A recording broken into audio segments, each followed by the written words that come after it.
Welcome back to the 30 Second Success Podcast. I'm Laura Templeton, your host for 30 Second Success. If you've ever struggled to explain what makes you different, if you've ever wondered why prospects aren't responding to your message the way you hoped, or if you've ever assumed you knew why clients hired you only to discover you were completely wrong, this episode's for you. Because sometimes the greatest insight about your businesses aren't found in your marketing plan. They're hidden be inside the conversations you've never thought to have. And today we're talking about client discovery, extracting insights that convert, and learning how to stop guessing what your audience needs to hear. But first, if you're someone who knows you're meant for more, but you've been second guessing yourself, overthinking your message, or struggling to clearly communicate your value, I'd love to invite you to check out the Brand Success Hub. The Hub was created for entrepreneurs, professionals, speakers, leaders, and purpose driven individuals who want practical support in building confidence, strengthening communication, clarifying their message, and creating more meaningful connections. So inside, you'll find live trainings, visibility strategies, AI powered communication support, leadership insights, and many trainings from incredible experts and guests like the one joining us today. You can learn more about the Brand Success Hub at 30secondsuccess.com/hub. Now, let's jump into today's conversation. Today, my guest is Neil Carroll, founder of Vidwheel LLC and a B2B growth partner with more than 2 decades of experience in video production, storytelling, and business growth.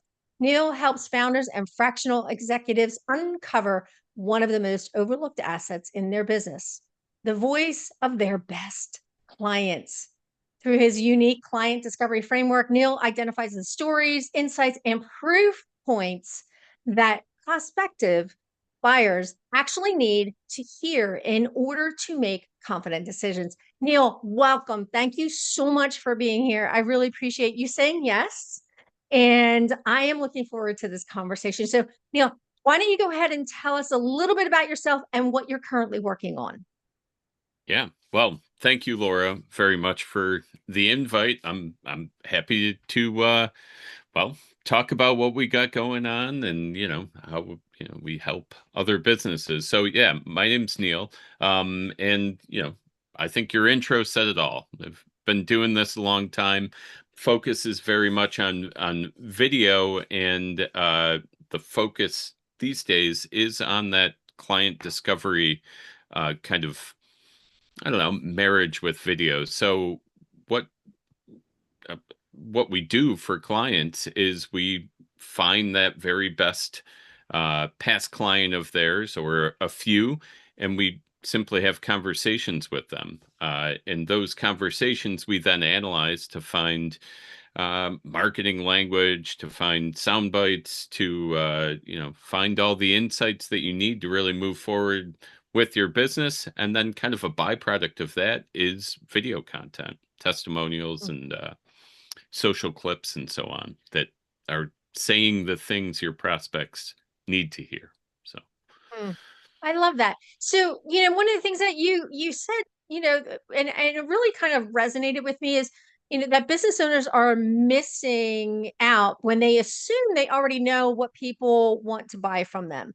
So, why is it that you feel people are missing out on the real depth of what your company is actually extracting from interviewing their past clients? yeah. So, I mean, there's a number of reasons I think that we maybe make assumptions.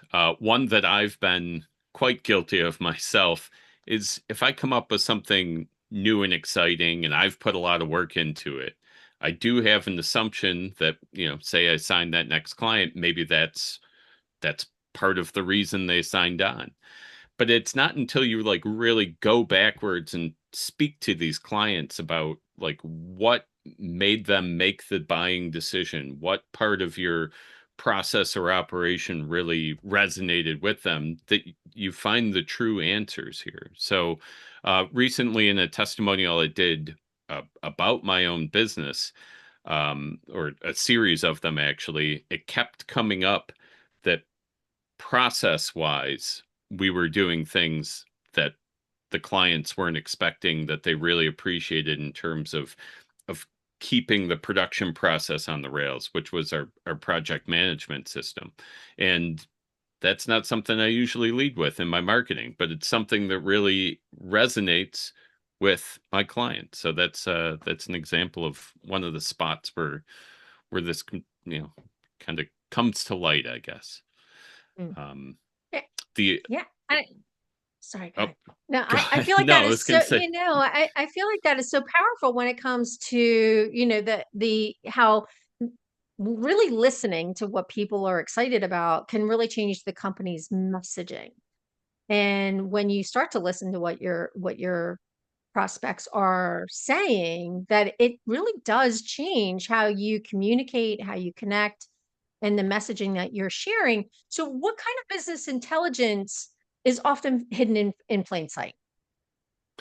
yeah. So a lot of the things that we find when we're going through this process is yeah, why people reach the buying decision, like what maybe pushed them over the edge. They're considering you, they're considering a competitor, something you did, something you said, something about your process that came out made you the choice. That's like an incredible piece of business intelligence that can be used in your sales and marketing going forward. Um, Other things that we find are like marketing language, right? Like in the voice of your best client, how they describe something that you're doing or some aspect of your business is the way that you probably should describe it if you're trying to find other like-minded clients. Um, Other pieces that come out of the interview analysis that we do are things like the kind of the emotional state of your client, right? Like, did they get excited about this? Are they blah about this feature that you maybe thought you were leading with? There's a lot of nuance and so on that you can pull out of these reports that's like really impactful for how you're going to set up your marketing messaging, maybe how your process for your sales comes together. There's a lot of deeper insights in there. So So I love the fact that you said about the emotional side, because one of the things I love teaching my clients is how to use AI to kind of dig into what your ideal clients are actually asking. What are the questions they're asking? Not necessarily the words that you're using, but they may be using different language. I love that you mentioned the emotional side, because sometimes we can't capture that with AI. How, because we know that people make a decision with their hearts, not their heads. And I think being able to identify the emotional reactions of people when you're doing the interviews is amazing. I really didn't think about that piece of it. So that is extraordinary that you're able to pull that piece and really understand what's lighting people up in a way that then can translate to the messaging that your clients need to use. So that's great insight. So tell me a little bit about what, you've spent years in video production, and yet today you describe yourself very differently in the work that you do. And I know the pandemic had a lot to do with the transition of the work that you've done. So share a little bit about what changed for you and how that has transitioned the production side of your business. yeah, so I mean, a big part of it is, you mentioned AI and like a lot of the tools that are becoming available, not, from AI, from maybe people starting to do their own video work during the pandemic, things like that have really changed video into a bit more of a commodity, especially at, a certain level of production and so on. So, uh, kind of coming to the service that we're really focused on now, I took a step back. I looked at like what is not commoditizable, I guess, if that's a word, right? What keeps us out of that, kind of commodity rat race. And it's the people, right? So if you've got businesses looking at real people, trying to get real insights about those clients, like that AI can't do, right? AI is backward looking. They can analyze a, an interview, but it can't tell you what's going to happen next. So Mm, you're taking these real people, creating data sets from the real people, and then using that to push your business forward. And that is a lot more valuable than, say me being like, hey, I can make a video for you, you record it, or even if I wanted to go the AI route, saying I can generate a video for you through AI tools.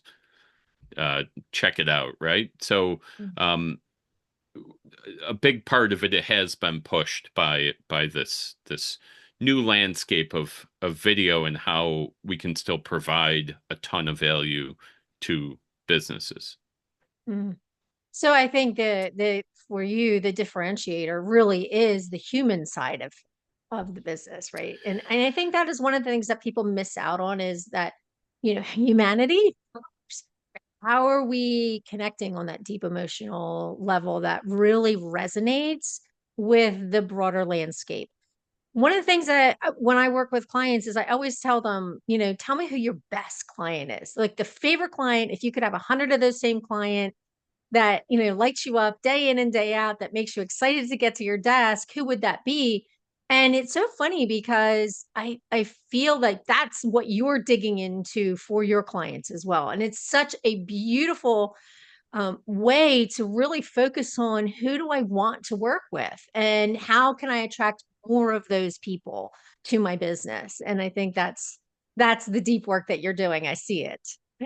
Yeah, yeah, we're totally in sync there. An email headline, I'm trying to think exactly how I worded it, but it was more like within the last couple of months that we sent out was who do you want to clone, right? Which of your clients, exactly as you're saying, do you want more of? And I have found through my experience that taking the lead from somebody who's very like the clients that you want, the clients that you're hoping to achieve is a great way to achieve more clients, that are similar, whether it be anything from industry to demographic to working style. Um, Borrow some of their insights, and you'll find more people like that. It. So, and if this conversation is resonating with you, make sure you like, subscribe, and share the podcast with someone who may need this reminder today, because sometimes the answers we're searching for aren't found in another marketing tactic or a shiny strategy. They're found in listening more closely to the people we're already serving. And that's exactly why we have these conversations here on the 30-Second Success Podcast.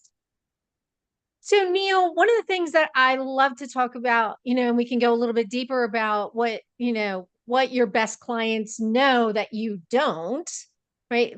And I want to dive into that a little bit more with you. So, one thing you consistently say is that no one knows your value better than your best client. So, why is that?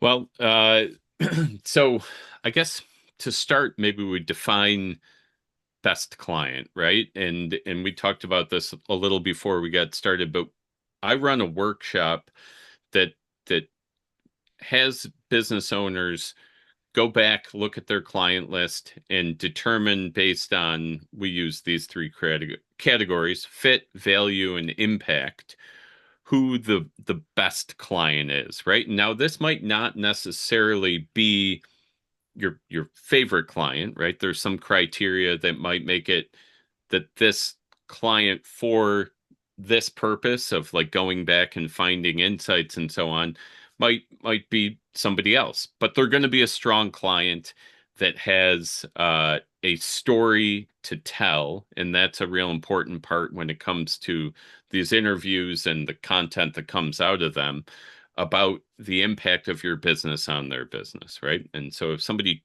checks all these boxes, you go back and or we chat with them, and we try to get out of them exactly those things, right? Like I talked about earlier, buying decision, like what made them buy. And if you have a top end client who's going to tell you what made them make that decision, that's an important piece of your marketing. Like, what was the experience like between them and your team?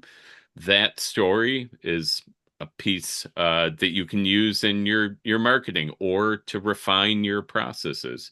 And then last, like a level of transformation is really important. Um, the language that that client uses to describe the transformation to is gold when it comes to your marketing or your sales copy. So I guess I got myself twisted up, but I think that more or less answers the question. But if I missed a point, you let me know and I'll come back. But that's essentially the process, and those are some of the things that you can find by talking to those clients. Hmm. Yes, you did answer my question. Thank you for Okay. that. Um, so from the perspective of working with clients and going through that interview process, what are some of the surprising discoveries you've uncovered during client interviews? Well, we this all started with a client that we had a few years ago that I thought had one of the best questions that we would ask in a lot of these interviews. And this was software company in the automotive space that was really trying to like kind of untether dealers from the wholesale car process, which, is a can of worms we won't get into. But the question was like, uh, was there ever a time you were able to buy a car that you weren't like at the office, you were doing something else, right? And we would get answers from clients that were anything like I remember one person said that they were out trick-or-treating with their kids, right? And were able to get this deal done on a car, right? Or somebody who was on the beach and like a great deal popped up and they got it done in 2 minutes.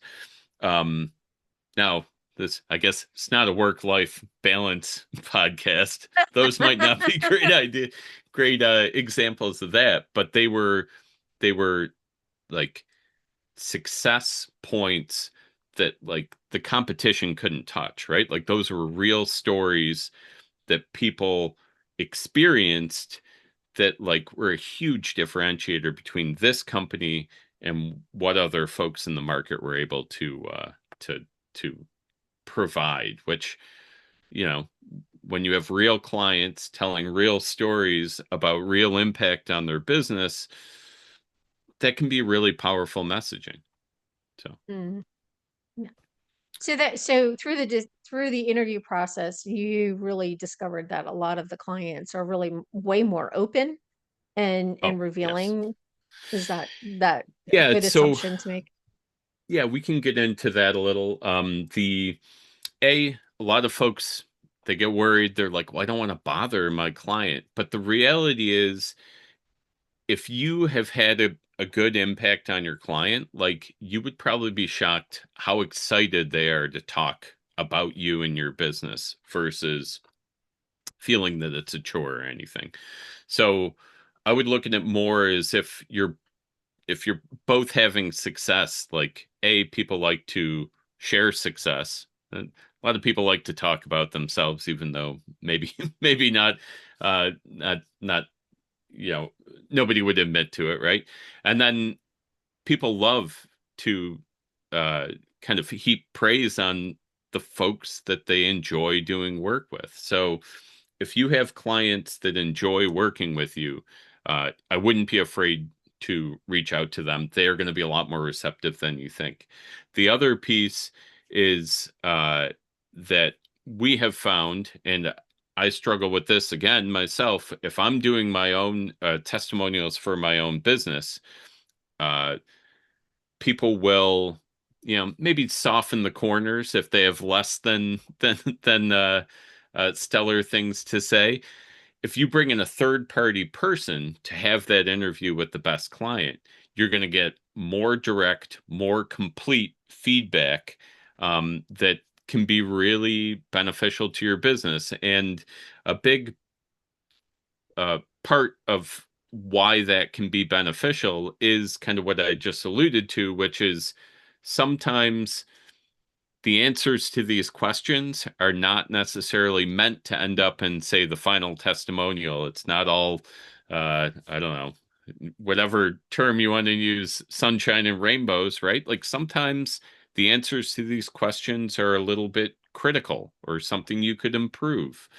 Now, if you as a founder are talking directly to that person, they're probably, as we talked about, they're probably excited to be there. They want to help you out. So when it comes to a maybe more negative answer, they're less likely to give it directly to the founder than they are maybe a third party, right? So there's benefits in terms of extracting more insights if it's not, part of that direct client relationship.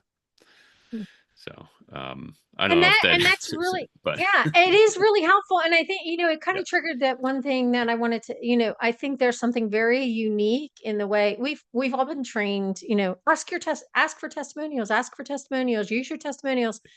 And I often wonder how, you know, some people don't take the time to provide a testimonial, but I feel like that bringing that third party in and saying, "Hey, would you mind answering a few questions? Sit down with this person. It's only going to take a few minutes." How much more receptive are they to, "Oh, yeah, that's great. Somebody else can write it for me." yes. Basically, Well, that's really the yeah, response. Somebody else can write a testimonial for me. Sure, I'll get on a call with them. yeah. I mean, that's a great point. So, like, the typical kind of when people think about testimonials, they think that they want to harvest like really positive statements about their business, right? So a lot of folks will send out a message and be like, "Hey, can you," or you might even give a suggestion like, maybe write it like this, and they write one or record a short video. Those types of testimonials are like nice and they probably make you feel good and all that, but they don't have those moments like that I've referred to a few times that are like for somebody to make a buying decision off of a testimonial, they need to see themselves in the story and kind of resonate with a moment there that's going to get them to take that next step. So yeah, like, hey, Neil's great. We love working with him. Like, okay, I mean, it's not a bad thing, right? It puts you in a positive light, but it's not the same as we had uh this coming up and we had a client across the country and we were trying to decide how to capture them, and Neil was able to send out his kit and get it done, is a different story to be told, right? So then somebody who's like, oh no, we have this client across the country, what are we going to do to capture their, and they may decide based on that insight that that's the way to go. The other thing is, if you got a client who's willing to talk about your business and you're taking the time to set everything up and you're taking time out of their day, like there's a lot more insights that could be gained by having a short conversation with somebody, which, yeah, to your point, you can be like, hey, no prep. We're just going to chat for 10 minutes and we'll pull what we need out of it. But you've got opportunities to go so much deeper than just that, you know, nice little statement into statements that really can can impact your marketing, can be used as part of your processes, and really give you insights about your company that are going to be worth way more than you know a quick happy video, I guess. So there's just so much more that can be gained, I guess. And then another thing we often talk about through my email messaging and on LinkedIn and so on is being intentional about who you're choosing, right? If you only have time to talk to, I don't know, 3 clients, like you're going to do a lot better talking to the best 3 than the first 3 that say yes, right? So, Mm-hmm. I love that. Yes, that's powerful to make sure that it's the clients that have had really great experiences. And I think too, what's important is more recent clients. mhm. Somebody who's had recent experiences with you, because I think that their story is going to really be relatable to the people that you're trying to reach. So And one of the things that you do talk about a lot, and I think it's really important to share, is how stories are so powerful. And a lot of times you capture stories through the video work that you do. So, how do you see, even moving forward, how impactful stories matter when it comes to the buying decision? Yeah, I think to go back to the AI issue, right, where there's a lot of folks are maybe uh, getting ideas or generating content through AI, and there again is like value in the authenticity of taking a real story with that's actually happened to somebody, actually happened to one of your clients, that they can speak on and elaborate on and really kind of convey that, what's important about that story to like-minded prospects out there, versus, if somebody is like, all right, I'm gonna come up with content like, all right, chat GPT, write me a story about how this works. All chat GPT can do is, it can, I'm sure, do a decent job of generating that story, but the the nuance of that real story from your real client that's talking about the very specific aspects of your business that made a difference is going to be hard to generate, right? Yes. Yes. And it's that's where the authenticity comes in. Love Yes, it. for sure. Yeah. Beautiful. So, So, Neil, before we wrap up, and thank you so much. This has been such a great conversation, and I would love to keep going, but I want to make sure that I respect your time, and but I'd love to give you the opportunity to share something directly with our audience. So, whether it's a resource, an offer, workshop, please feel free, share anything, or even if it's just a great insight that you want to leave our audience with. And please make sure that you share how to connect with you. What's the best way to connect? yeah, so we'll start with the best way to connect. So LinkedIn is where I'm kind of most visible, and if you look up Neil, Neil Carroll, Carroll, I should be the only one that really pops up there. I use that middle initial partly for that reason. It's much easier to track me down on LinkedIn. So if you look up Neil K. Carroll, you should find me. Yeah, as far as resources, we regularly will have workshops that are, right along the same line of what I've talked about, where we go through an exercise that lets you look back at your client list and pick out the ones who are going to be able to give you the best, most impactful stories for testimonials or other, client discovery things. And the easiest way to kind of know when those are coming up, especially through the summer where schedules get weird and everything, is to go to vidwheel.kit.com. And that is a sign up for our mailing list. It's a pretty simple way. You can find that on my LinkedIn page as well. So And we'll I'd have it in invite. the yeah, we'll have that in the show notes too. And I think Perfect. for people to know, one of the things I love getting your email. It's one of the few emails, and I hope I don't insult anybody else that's listening to this, but it's one of the few emails that I look forward to getting because you always share such great content and just meaningful. It's bite size, easy to read. It doesn't take a whole lot of time, and I always feel like I learned something. So thank you for that Well, and being thank consistent with you that for email. that. It's great. Yeah, it's great. I love it. Um, so Neil, one thing that I really appreciate about this conversation is the reminder that clarity doesn't come from making assumptions. It comes from curiosity, from listening, from creating space for people to tell us what truly matters, because often the answer we're looking for are already sitting inside the experiences that people we've helped. And we simply haven't asked the right questions yet. And that's a powerful lesson for every business owner, leader, and communicator. So thank you so much for sharing your insights with us today. Yeah, thank you, Laura. And I will say, yeah, when you start going down that rabbit hole, I continue to be surprised when I talk to my clients about the things that, the things that make the difference. So, yeah, I recommend taking that dive whenever you can, and I hope to, see you all around. Thank you very much, Laura, for having me on. Thanks for being here.